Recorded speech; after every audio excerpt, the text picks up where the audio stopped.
Hello, Alina. How are you? Hello, I'm good. How are you? I'm very well, thank you. I was wondering, what is an icon? Well, that's a huge question and a really good one. Um, I would say when we speak in the context of Christian art, icon usually refers to, I guess, something like this. Maybe I can show you. A usually an Orthodox Christian religious image. Often it's wooden, but it can also be in form of fresco or something like this. Um, and it comes from the Greek word icon, which means image or likeness. So it's usually an image showing Christ or one of the saints, and it has very long history in the Orthodox Church.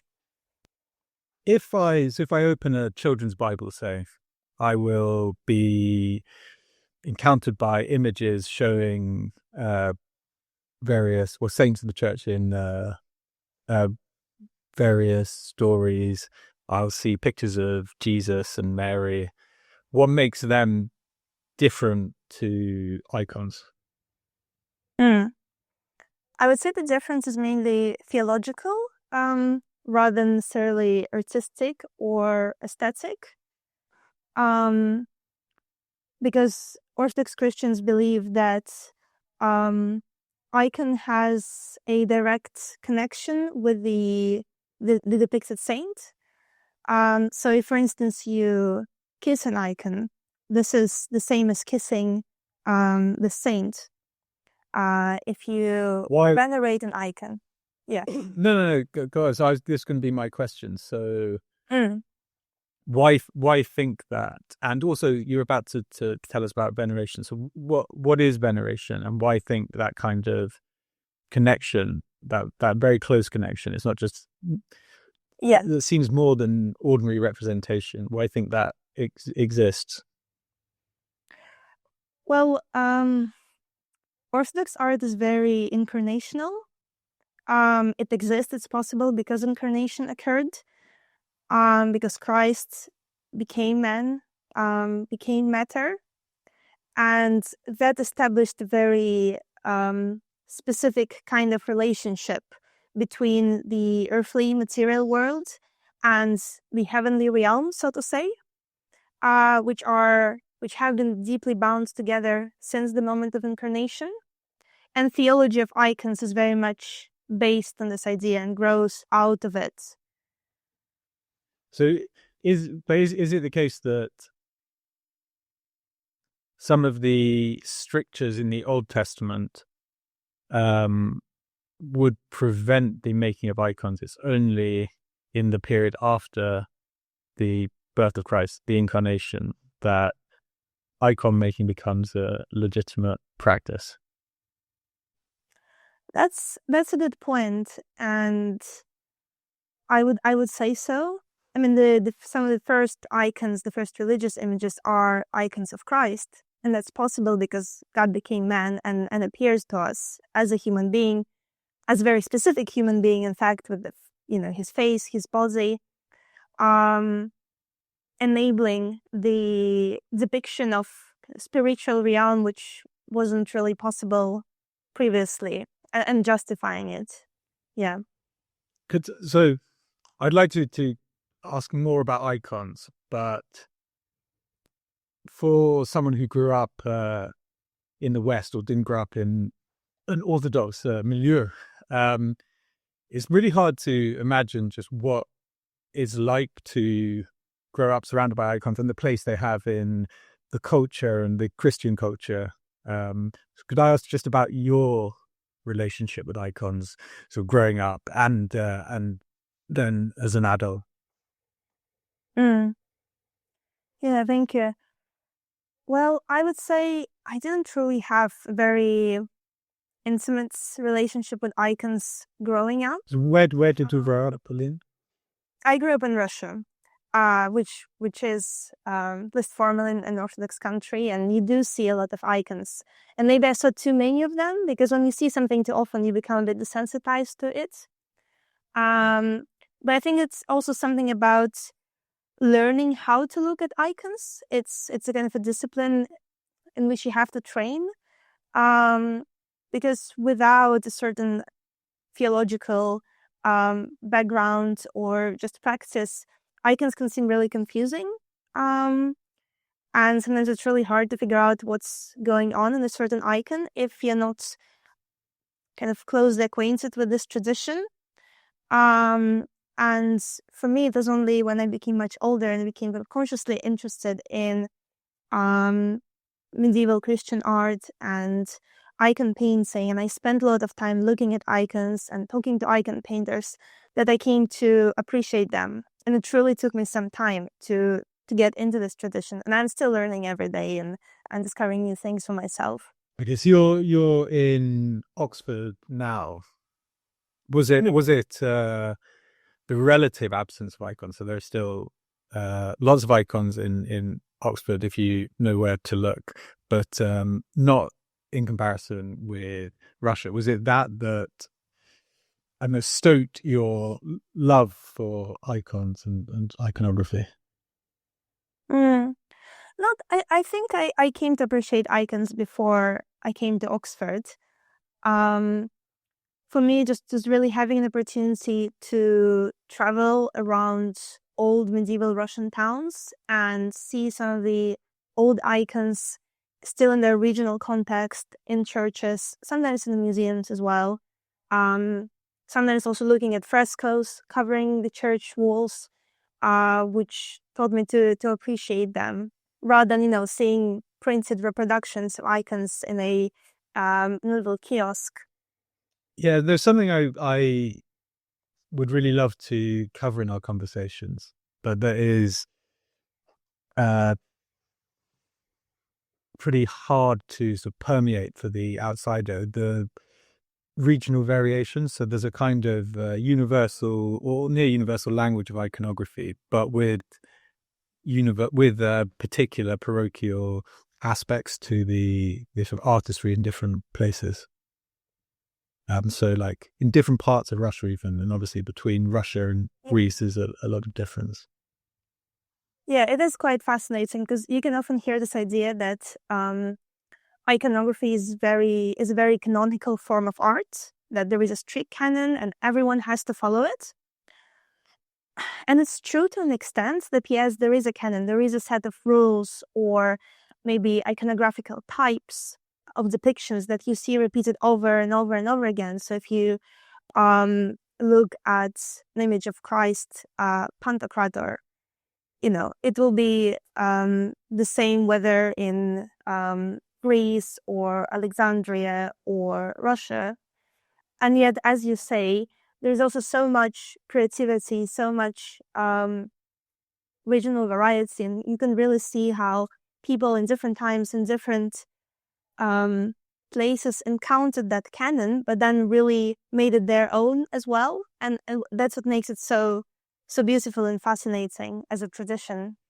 No, it is, I think, the beauty, but also the kind of language, which is what we're going to talk about during this series of conversations, is something that is very captivating to Christians and non-Christians to a degree in the West. They look at the iconography we were discussing before seems to be big in some ways at the moment, and more and more people are interested in it, which is why having these conversations is useful.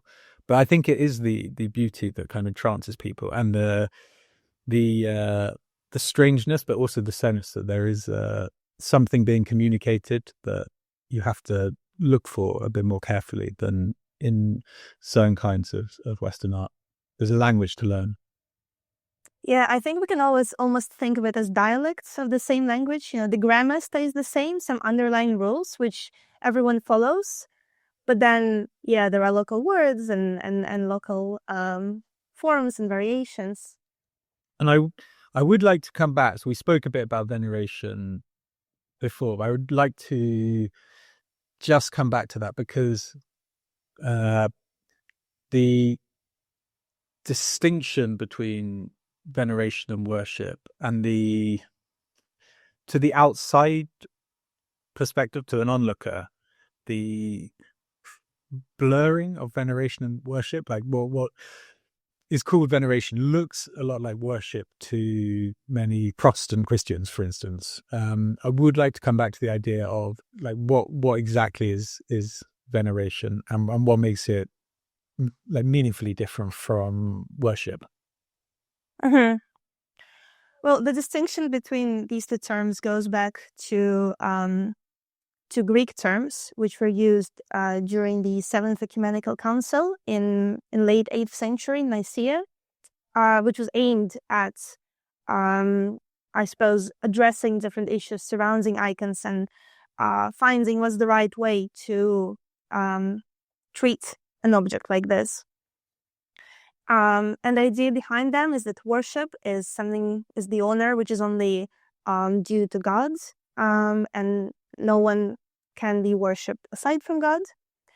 And then veneration is really about showing honor to saintly people and holy objects which are not God, but still inspire, I suppose, those pious devotional feelings. So maybe, when you enter a church, you would take a hat off, or when the Bible is read aloud, people would often stand up. And that's also one of the ways of showing honor and, I guess, venerating something like a gospel. And it's similar with icons. These are seen as holy objects depicting holy people, holy subjects. And so it's expected that they will be approached with honor, and that's what's called veneration. Okay, so I'd call that reverence of a certain kind. There's a kind of reverence for icons as objects, and as I understand it, there are lots of rules about what you should and shouldn't do with an icon, how to decommission an icon. You shouldn't traditionally have an icon in your bathroom and things, but if we look at some of the ways icons are used, so they're used in worship contexts, in prayer, in prayers to the saints, and these things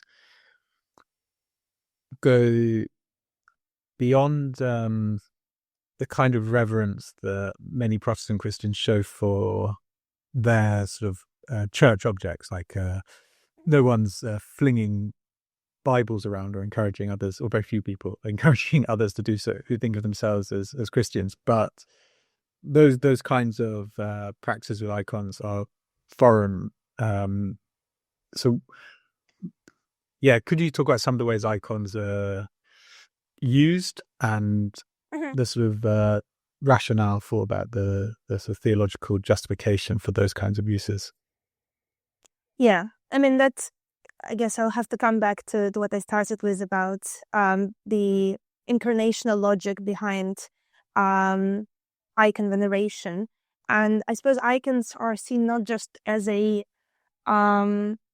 representation, as a depiction of, let's say, a saint, like a photograph, but rather as something which refers you directly to the prototype.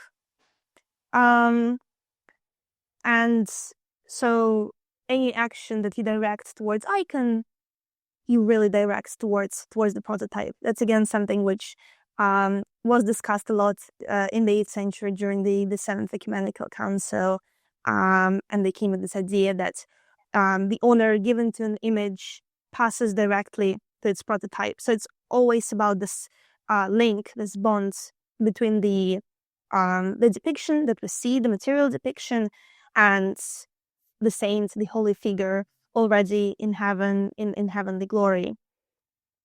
And the narration of icons really rests on that. And so what people do, when they see an icon of Christ, for example, they would often do a sign of the cross, they will bow, they will often kiss the hand or the foot of Christ. Basically, they do those things that they can imagine themselves doing if they saw Christ there right in front of them. No, and I think some of the differences actually are also to do with things like different views on saints and how to incorporate or not saints as part of your prayer life. Sure. We're going to go on and have a series of conversations about the language of icons, and hopefully, what do you hope people will get out of listening to some of these conversations? Well, I mentioned that I myself, when I started to encounter icons more consciously, I felt a lot of confusion and I didn't quite know how to look at them and what's going on. And so I guess my hope is to give people a set of tools, almost like a dictionary or a little textbook of the grammar of this language of icons. So when they see an icon, maybe in a museum, maybe in that parish church, maybe online, they know what's going on there. They have the tools to decipher its message, its symbolism, and engage with the icon in a more meaningful way, rather than just looking at it and saying, "Oh, it looks pretty," and going forward. Perfect. Well, let's go and have these conversations then. Let's do that.